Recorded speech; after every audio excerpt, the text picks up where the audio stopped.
Hello everyone, আসসালামু আলাইকুম। সবাইকে ওয়েলকাম জানাচ্ছি নতুন আরেকটি ব্লগ ভিডিও দেখার জন্য। আশা করি যে যেখান থেকে দেখছেন সবাই অনেক ভালো আছেন। আমি হাবিবা, আলহামদুলিল্লাহ পরিবার নিয়ে আমি আল্লাহর রহমতে অনেক ভালো আছি। শবে বরাতের রাত পার হয়ে দিন শুরু হলো। আমার হাজবেন্ড এবং আমার দুইটা বাচ্চাই রোজায় আছে, কিন্তু আমার নসিবে আসলে এবার রোজা করতে পারলাম না। আমার খুবই খারাপ লাগছে, সারাদিনই ভিতরে একটা অনুতপ্ত বোধ কাজ করছে আমার। যাই হোক, ওরা রোজায় আছে, আমি তো রোজায় নাই, আমার তো একটু নাস্তা পানি করাই লাগবে। আমি আগের দিন একটু পরোটা বানাইছিলাম, সে পরোটা ছিল। পরোটাটা গরম করে নিচ্ছি আর একটা চা বানিয়ে নিলাম। চা দিয়ে পরোটা নাস্তা করব করে ওদের জন্য, যেহেতু ওরা ছোট মানুষ রোজায় আছে, আমার হাজবেন্ডও রোজায় আছে, এই কারণের জন্য ওদের জন্য ইফতারি বানাবো। আমি কলাগুলো সাজায় নিলাম আর তারপরে ইফতারির কাছে চলে যাব। আসলে একটা কথা বলার ছিল আপনাদের সাথে, সেটা হলো মানে নিজের মনের কাছে আজকে ভাবছি, আজকে 14 ফেব্রুয়ারি। একদিকে হচ্ছে বিশ্ব বেহায়া দিবস, আর অন্যদিকে আমাদের মুসলমানদের জন্য শবে বরাতের মতো একটা পবিত্র রজনী, এবং রজনী শেষে দিন শুরু হলো। যাই হোক, এই দিনে এই মানে গেল রাত্রে কত মানুষ হয়তো বা কত খারাপ কাজে অপকর্মে লিপ্ত ছিল। আবার অনেক মানুষই আছে যারা হচ্ছে মসজিদে নামাজের রত ছিল অথবা বাসায় নামাজরত ছিল। কিন্তু আল্লাহ পাক সবাইকে হেদায়েত দান করুক। আমরা এই বছর পেয়েছি, সামনের বছর পাবো কিনা সেটাও বলতে পারি না।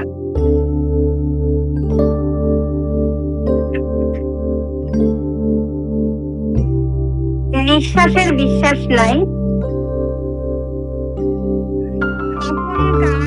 চলে যাওয়ার সময় হয়ে যাবে আমরা কেউই বলতে পারি না। আসার সিরিয়াল আছে, যাওয়ার কোনো সিরিয়াল নেই। আর এর মধ্যে আমার পাশে হচ্ছে আমার দিনী বোন আছে। আমার বোনটা আজকে অ্যাক্সিডেন্ট করছে, তারপরও আমার জন্য কিছু খাবার পাঠাইছে। বাসার মধ্যে ইঁদুর মারতে পড়ে যেয়ে একদম মাথায় অনেক জোরে আঘাত পাইছে। যাই হোক, আমার আপু যদি আমার ভিডিওটা দেখে অবশ্যই শুনবে কথাটা।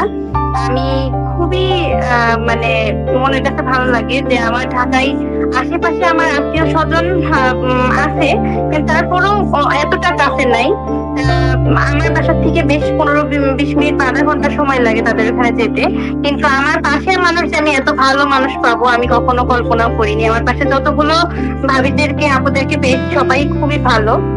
আল্লাহ তাদের অনেক ভালো রাখুক, আল্লাহ সবাইকে ভালো রাখুক।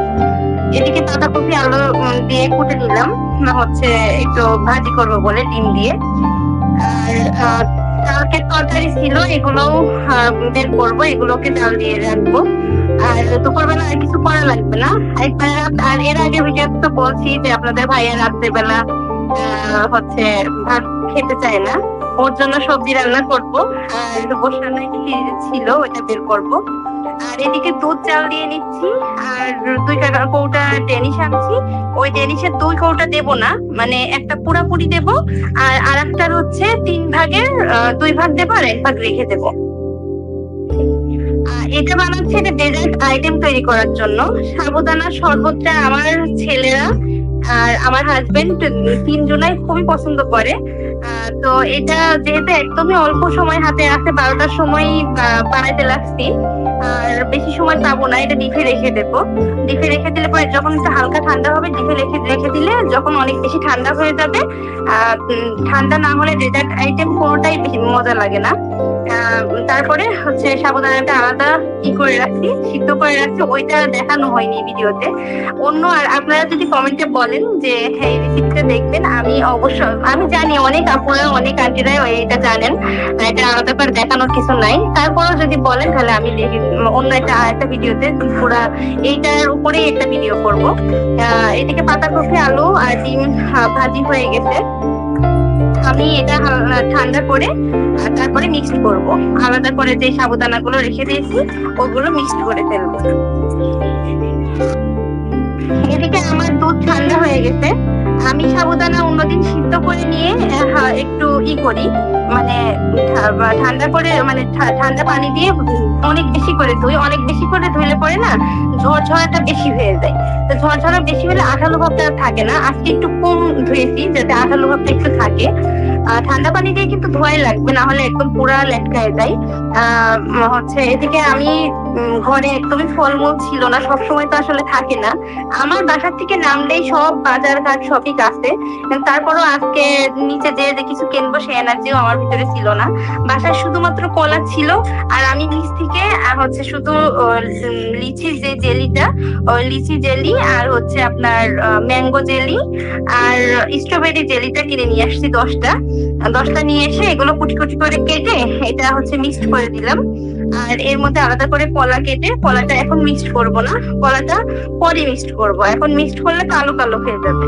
এটা আবার নরমালি রাখতে হবে, কিন্তু আমি নরমালি রাখবো না, আমি ডিপে রাখবো, যেহেতু আমার হাতে সময় একদম অল্প।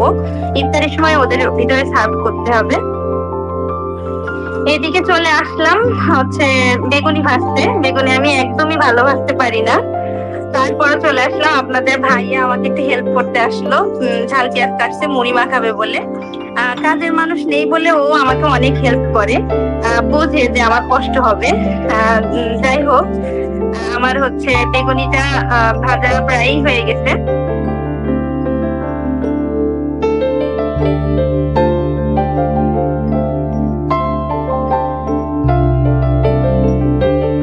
তারপর বাচ্চাদেরকেও বললাম, ইফতারি সব হাতে হাতে ওরাও গুছাই নিল। তারপরে ওরা মোনাজাতে বসছে, আমিও মোনাজাত ধরছি। পরে এটা সার্ভ করবো এখন, সাবুদানা শরবতটা ডেজার্ট আর কি। এটা সার্ভ করে এর মধ্যে কলা দিয়ে দেবো। যাই হোক, ভিডিওটা অনেক লম্বা হয়ে গেল। আশা করি যদি এতটুকু আমার ভিডিওর কোনো অংশে ভালো লেগে থাকে, একটা লাইক, কমেন্ট, সাবস্ক্রাইব করে আমার পাশে থাকবেন। আমি যেহেতু নতুন, আমাকে একটু সাপোর্ট করেন।